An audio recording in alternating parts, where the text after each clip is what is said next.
Okay. Well, good evening. Welcome to our Thrive for April 6th, the first one for the month of April. I'm glad that you are all visiting with us, whether in person or on our recording here with YouTube. So I'd like to begin with an invocation. Hold on just a moment.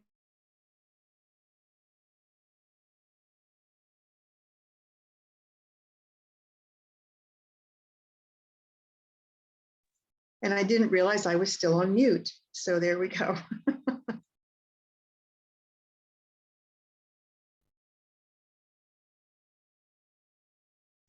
Okay, so welcome to our Thrive for April 6th. Oh, I said all that. I'll clip that out. Okay. Let's begin with an invocation.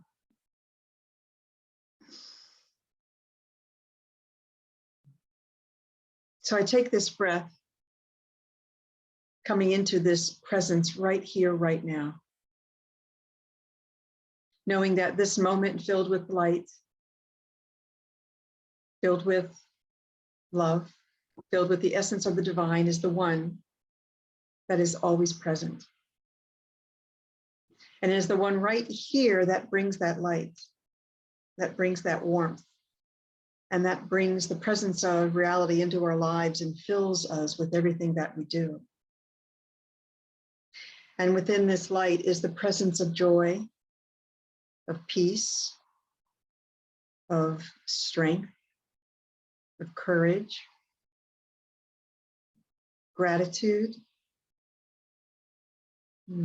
humility, divine love, and it is wholeness and beauty. And I know that all of these wonderful attributes of God fill each and every one of us in many ways. And so as we begin this session of Thrive tonight, speaking about the presence of the divine in our lives, I call it good and very good. And knowing that something touches the heart of each individual that hears this message. And so we just let it begin. And so it is.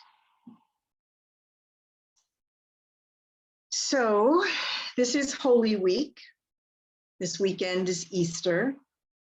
And it is not my intention to speak about Easter or awakenings or new beginnings, because you'll probably get a lot of that this weekend, going into the weekend. However, those items may unfold organically in conversation, which is great, whatever comes up. It is my intention, however, to speak about Christ consciousness, because I feel that's the true unfolding of what Jesus came to express as he was actually, and to show us the example of that to humanity. I want to begin with something that came to me this week. It is the Lord's Prayer translated from the Aramaic directly into English, rather than Aramaic to Greek to Latin to English. As the story came to me, archaeologists uncovered a scroll in 1892 that contains this version of the prayer, one which has been mistranslated as "Our Father who art in heaven." And it is believed by many that as things were translated, when it came, when it comes to religion, a lot of things were mistranslated when terms and stories either changed or left out, or just with a whole different intention. And maybe some of you have heard this as well. And so I'm wondering who might have heard this original version of the Aramaic Lord's Prayer, but I thought it would be good for tonight. Even Pope Francis, as I was kind of looking up some things, I learned Pope Francis has changed a sentence in the Lord's Prayer. I found out online that he risks the wrath of traditionalists by approving a change to the wording of the Lord's Prayer. Instead of saying, "Lead us not into temptation," he changed it to, "Do not let us fall into temptation." So this new wording was approved by the General Assembly of the Episcopal Conference of Italy in May of 2019. Who knew? I didn't know that. So first, I will read the current version of the Lord's Prayer. And then I will read the Aramaic version, and I'm going to read it 2 times. And then there'll be a moment of silence, and then I will call you back in. And then I'd like to have a discussion if we can. I'd like to ask how this version feels as you hear it, and as you let it move through your ears and your mind and your body. I'd like to know if anyone else has heard this version before. And when that's complete, then I'll go to my next topic, Christ consciousness, and what has come up for me while I'm reading a wonderful book. So now I ask you to close your eyes and get comfy. And this will not be a meditation, so to speak, but going within to a place of open reception as you hear the words.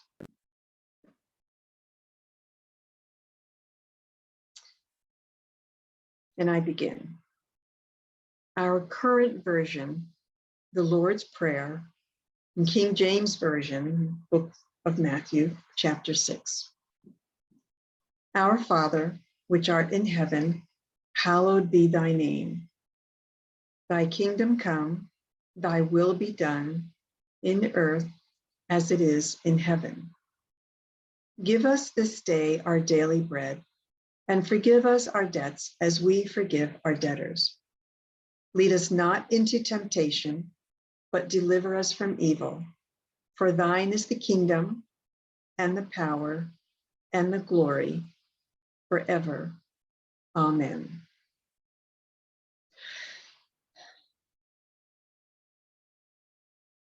And now the original Aramaic version. O cosmic birther of all radiance and vibration, soften the ground of our being and carve out a space within us where your presence can abide. Fill us with your creativity so that we may be empowered to bear the fruit of your mission. Let each of our actions bear fruit in accordance with our desire. Endow us with the wisdom to produce and share what each being needs to grow and flourish. Untie the tangled threads of destiny that bind us as we release others from the entanglement of past mistakes. Do not let us be seduced by that which would divert us from our true purpose, but illuminate the opportunities of the present moment. For you are the ground and the fruitful vision, the birth, power, and fulfillment as all is gathered and made whole again.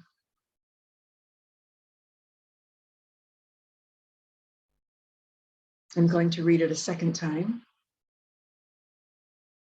O cosmic birther of all radiance and vibration, soften the ground of our being and carve out a space within us where your presence can abide.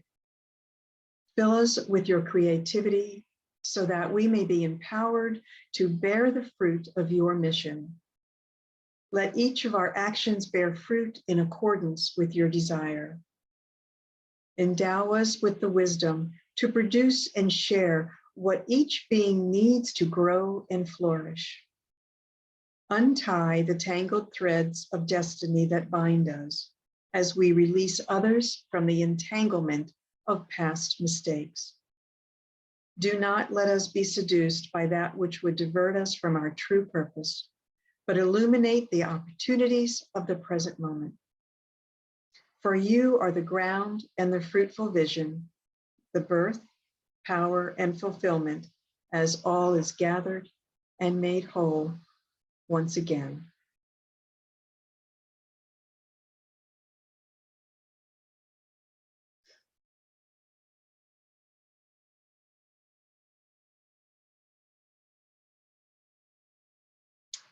Okay, I'm going to bring the prayer onto the screen for us to have visually in front of us so that you may see it and for our discussion.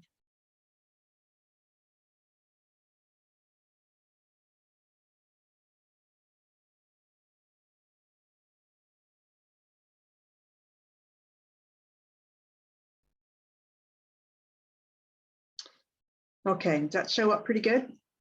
Yeah, it's kind of tiny, but yes. Oh, shucks. I think it's just me. Oh, you know, I can make it bigger on my screen, but I can't make it bigger for you. Yeah. All right. So there we have the old, I shouldn't say old, but the current version of the Lord's Prayer. And then Right. below that is the original Aramaic version. So I want to ask, as you heard it spoken, how did it feel as you heard it? The vibration of it's very different. It is And as very it- different. Yeah, and as it moved kind of through your ears and your mind, your body, all of that. Right. Yes. It's like, it doesn't even feel related, except I can catch the nuances that come out of the Lord's Prayer in bits of it. Mhm. You know, the entanglements like the debts. Yes, yeah. When I first read it, I was kind of like, I was wowed by it, actually. It's so spiritual, and the language of it is so spiritual. And I really like it. It's just so different. It makes me really wonder what language was really like back then, and how. Yeah. What was his teaching really like, you know, for people back then? Yes. Right. I would really like to have a copy of it. I will send it to you. Awesome. For me, I heard interesting. I hear cause and effect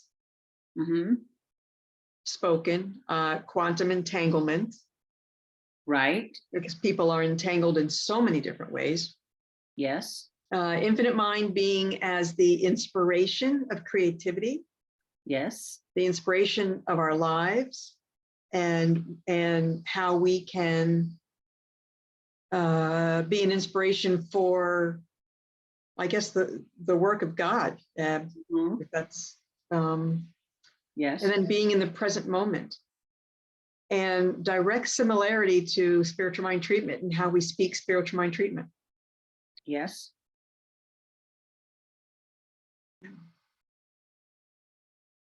So I thought that was wonderful. I will send that to our group. It does. It's different from spiritual mind treatment in that it is like it's commanding, fill us, let our actions bear fruit, let us, endow us, untie. It's more like you. That part is more like the old, rather than what we would say is we are filled with your creativity. We are endowed with the wisdom. We do untangle the threads. Is that making sense? That makes perfect sense. Yeah. So it's not that it's, we tend to say it as if it's already done. This is saying it as if I am commanding the law, which would be the truth, to do what I'm asking, what I'm saying. So if I'm talking to the law, it fits in with science of mind. Yes. Soften the ground, carve it out, fill us, let us, endow us, untie.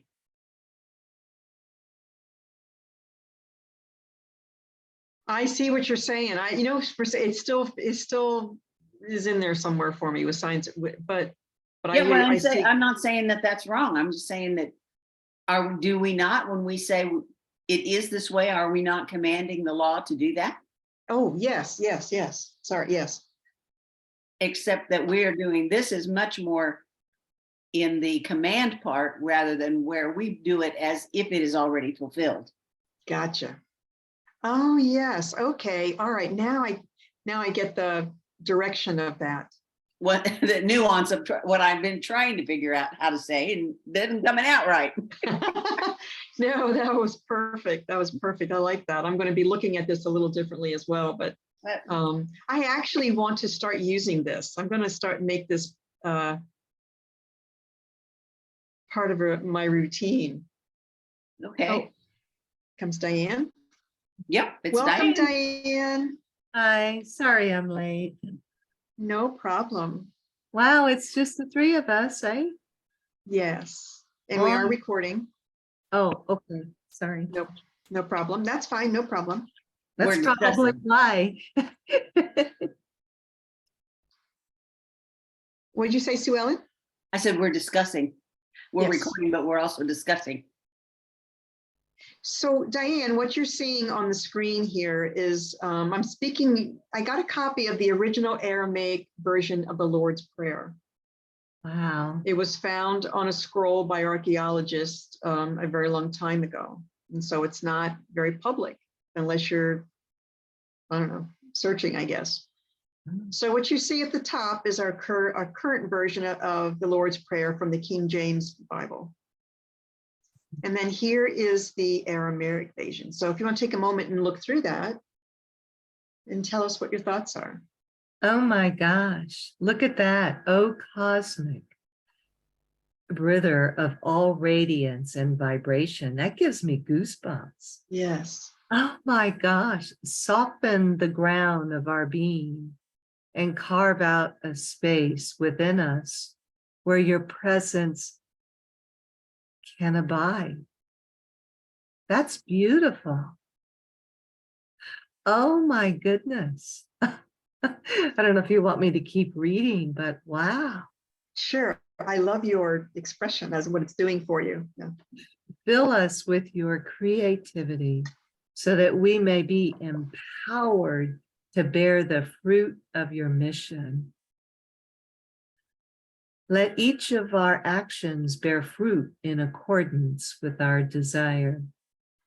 Wow. Our joint, our co-creation, right? Our joint desire. Endow us with the wisdom to produce and share what each being needs to grow and flourish. Supporting everybody, supporting each other. Golly, how in the heck did that convert to? Oh It got translated from Aramaic into what first, and then into something, and then into Latin, and then into English. That's it. You know, it's like that old whispering game, you know, where you say something in a circle, and when it gets around to the other end, it doesn't sound anything like whatever it was. Yeah. Every time we translate, you know, it's like if I were to take this and translate it into Spanish, either one of them, they would come out nothing alike, because the words have slightly different connotations in where they are. And how many of us ever learn Aramaic to go back to the original to read it? What's the date of the original version? When did you say they found it? The archaeologists found it in 1892. They found the scroll that contained this version. And were they able to date the origin of the scroll? Well, I guess that you might wonder, well, no, I don't know. I don't have that information. All right, I'm sure they probably did, yeah. Oh my gosh. Geez, I have never in my entire life heard about this, ever. I heard there was a version, but I've not seen this before, so I was just ecstatic. It makes me feel wonderful. I had the kind of same first impression you did, Diane. Unbelievable. And so you researched this just for this talk? No, actually, I had planned to do my talk around Christ consciousness and this book, other book I'm reading. And then when this came to me this week, the last 24 hours, this has just been prominent, that this is what I want to talk about. So, and then I'll go into the other stuff a little bit later, but this I wanted to bring forward today. Oh, this is just amazing. Yeah. Do not let us be seduced by that which would divert us from our true purpose, Mhm. but illuminate the opportunities of the present moment. Oh my gosh, that's beautiful. I'm amazed that CSL doesn't take this, dust it off, and leverage it. Good point. For you are the ground and the fruitful vision, the birth, power, and fulfillment, as all is gathered and made whole once again. Wow. It's just like what Reverend Sue Ellen said. It's just like that game. You go all the way around the circle and you don't even recognize the original wording or message. So we were just discussing kind of what we see in it and how we see the different, the structure. I'm seeing cause and effect and present moment and a relationship to spiritual mind treatment. And Sue Ellen had a very interesting description. Can you say that again about how you see that? I can try. When we give a treatment, we make it as if it has already happened. But this sounds like we're commanding, fill us, let us, endow us, untie. So we're telling the law to do something. We're not treating it as if it is already done, which is what we do in our spiritual mind treatment. It's as if we're commanding the law in this version. Just, Yeah. just say there's a slight difference there. Yeah, big difference, actually, right? Like it says, fill us with our Yep, right. creativity instead of saying, you know, we are creative. But it's not a beseeching type of prayer. Doesn't appear to be, oh, please fill us, Yeah. kind of thing. It's definitely seems more commanding, in my opinion. Do you, I didn't think this question earlier when we talked about it as we were talking, but in the process of commanding as the way this is that a good way to do that? Do you think it's, how different do you see that as far as what we do about just speaking as though it's already done? Well, I don't know that it's wrong or right, one way or the other. Mostly it would be intention, I would think. Yeah. So if we go into it with our knowledge that when we are commanding the law to do this, that it is done, I don't see that it's significantly different, except that it doesn't make as good a teaching, as good a thing to bring to a class as just learning how to pray. Yes, I see that. You know, it's not it doesn't go well with that because it's out of sync with the style. But I don't think that the key with prayer to me is, where is the essence and the heart and the intention of the prayer? Yeah. Very good. You know, it's like, oh, cosmic birther of all radiance and vibration. Oh God, soften the ground of our being and carve out a space within us where your presence can abide. We would turn that around and say something like, oh, cosmic birther of all radiance and vibration, knowing that you have softened the ground of our being and carved out a space within us where God resides. Yes. God is right here in this moment. There doesn't need to be a space softened. It's here. Yeah. Perfect. Great. I love that. Right, absolutely. And then, you know, you look at the last statement, since we're talking science of mind here, it uses the word you. Uh-huh. Right, Yeah. right. So it would denote, I mean, I've done that in my prayer, Oh, sure. right? And I know that science of mind, when I use you in any aspect, which I have done in prayer for whom I'm praying for, Right. science of mind views that as denoting separation, right? Yeah. Yes. Right. Yeah. So then if we were to address spirit as you, that would do the same. Denote Yes. separation, right? Yes. The words in this are so soft though, using radiance and vibration and presence. It's very different than the King James Version. Yes. Yeah. And, Very. and I need to say this, and I know this is being recorded, it really makes me wonder. I understand what the Bible was written 300 years after Christ.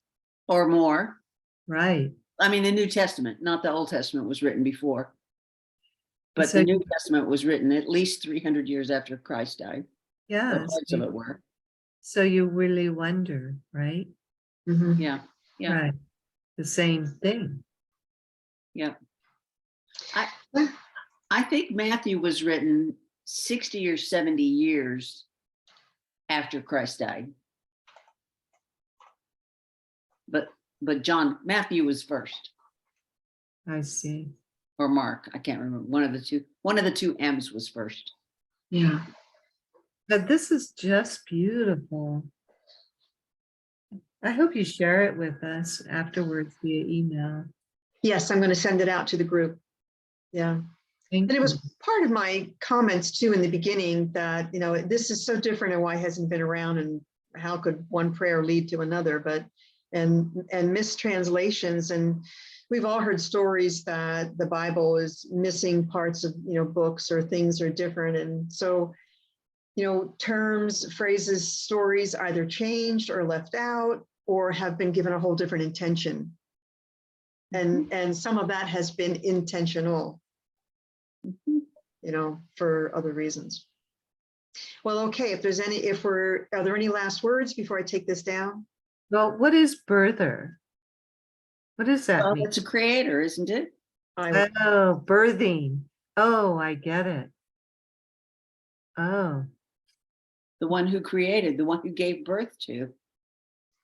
Oh, And the vibration, if God is all and everything, then he is the birther of all radiance and vibration of everything that is. absolutely. I now see, birther. And look how that was shifted to father. Yeah. You would think it would have been shifted to mother. It was birther. But, hey. Still in that patriarchic kind of thing here. Yeah. Okay, so that was very good. Thank you both very much. So I'd like to move on to my next topic that I wanted to bring up for discussion. So I have been reading this fabulous book and I had told Sue Ellen about it, and it is The Infinite Way by Joel Goldsmith. Ooh. So in practitioner training, of course, we read Practicing the Presence. Is that showing up there? And we also read Living the Infinite Way, right? And both great books. And I poured myself into both of these totally. And they went everywhere I went until I finished them because the information was just so loving. I just loved it. It was the way I wanted to be. Well, a few weeks ago, I'm watching one of my favorite speakers online, and she mentions this book, The Infinite Way, and mentions that she was guided to go, she had read it years ago, but she was guided to go back and reread the book again. And then she was guided to go to particular references in the book and blah, blah, blah. And then, so she was picking out these references that actually coordinated with some phrases and things in the Bible. And I thought, oh yeah, so let's see, I know that book. I read that book and it was really good. And then I realized I had not read it. I just wondered how different it was. And then I was guided to get the book. So boom, I just have loved it. It has hit me like lightning striking me all of a sudden. So I guess I have to admit, I've been in a place of, I don't know if we'd call it complacency, or I don't know if that's the right word, but not remembering some very important spiritual points and principles and things, which can happen if you don't keep the information in front of you in some fashion on a daily basis. And my life gets kind of busy right now with everything. So I've not behaved well about that. In these busy times like this, our minds can be pulled in so many different directions, and not all the information in the world can always be positive. So wasn't that prayer just said, let us not be distracted or something like that? Yes. So from now on, I will try not to be distracted. So, well, and I don't know about you, but I don't have anybody in my family or my circle right now who is like-minded spiritually like this, or is a part of New Thought, except you guys, but we don't connect every day, and we don't connect in a family or intimate way. So I love you, but you're not in my home. But I don't have that constant presence, of New Thought and this kind of talk. And lately, I, set up these programs to read and do things, and then I kind of get distracted with everything going on in the house. It doesn't I'm work. human, huh? You are human. I am human. Okay. Yeah. So these first two books I mentioned, Living the Infinite Way and Practicing the Presence, told us how to live in the world and in the consciousness of spirit, and to let that be our lives. So this book, The Infinite Way, tells us what it is and why, and what to do with it in every moment of every day. Oh. So in my research, I found that there are 4 books that Joel Goldsmith set as the foundation for that he wanted new students to read. And these 3 books are part of it. I didn't get what the 4th book was, but these are the books he tells his students to read. And then I wondered, well, what came first? We were only told to read these 2 for school. However, The Infinite Way was published first, 1947. Practicing the Presence was next, 1958. And then Living the Infinite Way was 1961, 3 years before he died. So I understand now why they speak about the presence in the way they do. And probably the second 2, especially the last one, just had an updated kind of a little bit about working it into our modern lives. But I just have to tell you that this book has been amazing. And the depth of the detail of consciousness and light, as he describes it, is more profound for me at the moment. And it's taken me a long time to read it. I reread paragraphs and pages and go back and make sure I'm really fully, deeply understanding it. I've had the book for 3 weeks. I haven't even finished the first 3 pages. 3 chapters. Would that be bad? And you can see it's not a very big book, but I'm reading it slowly so I can get everything. And as it turns out, the 3rd chapter is titled The Christ. Oh, nice. So I'm reading, that's the one that has just had me reading it the slowest and really gaining it. Oh, absolutely. Well, you're the light. Yeah, we all are. So I wanted that to kind of be my focus tonight, but that prayer also captured me. And well, it really just all kind of fits together. So I want to sum it up, and then we can speak a little bit more. But here's a quote from Ernest Holmes. We should turn to the living presence within, which is the Father in heaven. Recognize it as the one and only power in the universe. Unify with it. Declare our word to be the presence, power, and activity of the one. We should speak the word with belief in its power, because the law is the servant of the Spirit. And this is from the chapter 22 in the Science of Mind, Finding the Christ.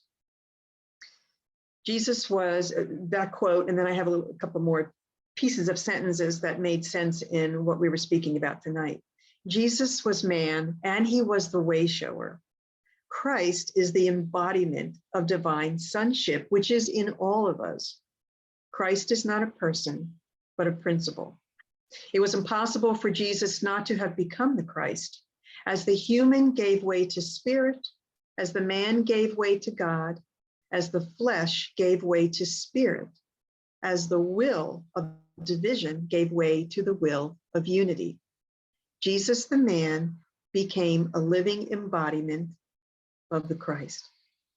So I started with the Aramaic Lord's Prayer, where Jesus is telling those listening that the Father is present, and we can ask for that presence to guide us and be with us. The readings that I've brought as well tell us that also in a greater detail for today. So my suggestions would be to read The Infinite Way by Joel Goldsmith, if you've not read it yet, or consider reading it. And for our practitioners, and for all of us even, reread Science of Mind text, chapter 22, Finding the Christ. As I went through it today, I wanted to dive into my old notes and all the scribbles I have in the margins. Because, I don't know how many years ago was that, it was just wonderful to learn all this and what I had written at the end of the chapter. But one thing that surprised me today as I went through this is the very first sentence in the chapter, which is page 357. At some point on my path of my life, and maybe many of us did, I picked up the phrase, Jesus, the only begotten Son of God. Well, Ernest Holmes immediately corrects and clarifies that sentence. Who is Christ? The Son, begotten of the only Father, not the only begotten Son of God. Doesn't that make sense? It does. Begotten of the only Father, not the only begotten Son of God, because we are all sons of God.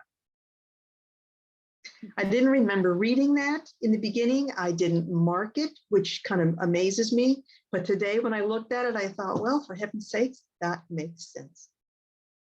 It does. Now I have to go downstairs and get my book and see if I marked it.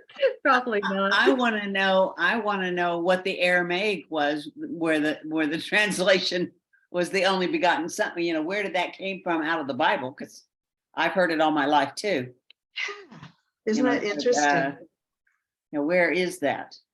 Now, what I also dug out was in ministerial school, the Holy Bible that Alice Bandy had us get for her Bible class, and it's supposed to be an Aramaic version of the Bible, but it doesn't, there's hardly anything different in it. A Lamsa version? Yes, the Lamsa version, yes. There's really, I barely find anything different in it when I do comparisons and that we had to do for school. So I find that fascinating. Did you check in Matthew? Isn't that where this prayer is, in Matthew? It has the current version in there. There's nothing different about it. Very interesting. Yeah. Yeah. So any comments or thoughts? Do you mind repeating? So the Aramaic version was then what version before it was the King James? Just the Aramaic version is what it is, the title that I have of it. Oops, that's oh, yeah. I thought you all were just discussing that there was some interim version before. No, let me show you what I was talking about. Oh, my apologies. You don't have to. No, I did it. I did say that. Oh, this is a book that we had to have for ministerial school, and it's the Lamsa version with Aramaic. Oh, I see. But when I look things up, it doesn't, it's the translation is the same as like a New Version Bible to me. There's nothing different in it. Yes, but back at the very beginning of the talk, you made the comment that we get our New English, King James, whatever, which was translated from the Latin, Here, which was translated from where? Hebrew or not Hebrew, wouldn't have been. It went from Aramaic to Greek Okay, to Latin to English. okay. I see. Thank you. Yeah, Because I knew there was one in there that I was missing yeah, in the Aramaic. that was it. So, you know, and like you were saying, languages have different Nuances. nuances, yes, and words and phrases don't mean the same. It's hard to put things, and even Spanish, as your example, verbs go in the front of a sentence rather than, you know, somewhere else, or nouns are in a different place. And so people trying to translate all that way back then, purposely or not purposely, it was going to be different. Mhm, Very interesting. mhm. Yeah. Very interesting. So I will send out the copy of the prayer so you have it, Cool. and the information that I got. And so as we start to close, start to end, I will say here is our little number if you would like to give for the Thrive service tonight. There is our phone number, 405-337-9739. And the word for tonight is peace. Peace. Is that there? Nice. Peace and light. Peace and light. Peace and light. I don't think we have a light.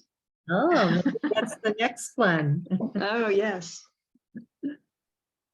Well, I want to thank you both very, very much for being a part of this evening and fun. a part of the discussion. It was fun Yeah. to look Very. up in something and see something so poetical.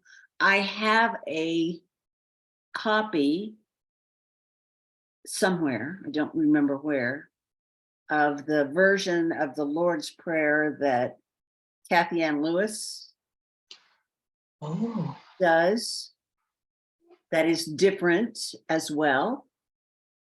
It's more like the King James Version, but it's softer. mhm. So That would be very interesting. That would be interesting if you So had I'll- it at your fingertips. Yeah. I don't know that I have it at my fingertips. Oh. I have it. I know I where one copy of it is, and I think I have an electronic version of it somewhere on my computer. I So took her minister's money or abundance class, and what she taught about claiming abundance and working with divine abundance was to be looking up. And I thought that was interesting because we don't talk about that anywhere else. I mean, everything's it's kind of within because God's right here. But her teaching is to really have your eyes up when you do your abundance and prayer work. So maybe that's like in line with the chakras, you know? No idea. I'll go back through my notes because I just thought it was interesting. And what she spoke was a tad different. She's got her own kind of way, but it works and it works well. So So I'm in a book study, if you don't mind me sharing that, since it's a few minutes before 6. But in any, I'm in a book study where we're reading and discussing a book about shaman healing. And the shaman healing, you know, resonates obviously with the chakras. And so there's a chapter that lays out the different chakras, you know, obviously the one, your third eye, and then one at the top of your head. And then even talks about another one that's, you know, feet away from your body, which really is the connection to, you know, the source, the bigger source and the bigger universe. So I thought of what you said when you articulated that she says to look up, you know, maybe, yeah, I don't maybe know, that's part of it. Yeah, mhm, who knows? interesting. it is. Yeah, all of it really is. Well, this was, So I get disappointed when we don't have a big group. but I get something out of it. And that's what I'm doing it for. Good. So it's like it's for Yeah. me. So Yeah. thank you. Yeah, I wonder why it's like our group gets smaller and smaller. Maybe because there is an option to view it at your liking, but I like that. I like having it recorded. I think that's a very nice service that you do for us, Reverend Lynne. And I think it's great to have these sessions. I mean, I mean, you've certainly inspired me, both of you, tremendously. So thank you. It was fun looking up this stuff too. When it's my turn, I enjoy the work, actually. I do too, and we all grow, right? Right. Upward movement, looking up or whatever. They're onward and upward, Yeah. That's good. It is good. My husband today, we were out to the store and we came home and he said, "You're going to have to do your work." And I said, "Yes." And he said, "Well, can't you just kind of wing it and you know all this stuff?" And I said, "No, I can't just wing it. I don't do that well." And then my first thought was, that's Kevin's job. Kevin can wing it. I know. I'm not I like to think it through. Yeah. I Well, appreciate it. ladies, bless you and thank you and have a wonderful evening. Thank And I you. know that You. all that transpires for the rest of this evening is of the highest good for joy, for relaxation, and for contentment as our hearts are open with new information and joy. And so it is. And so it is. Thank All you. Thank you. Thank you. Bye-bye. night. Bye.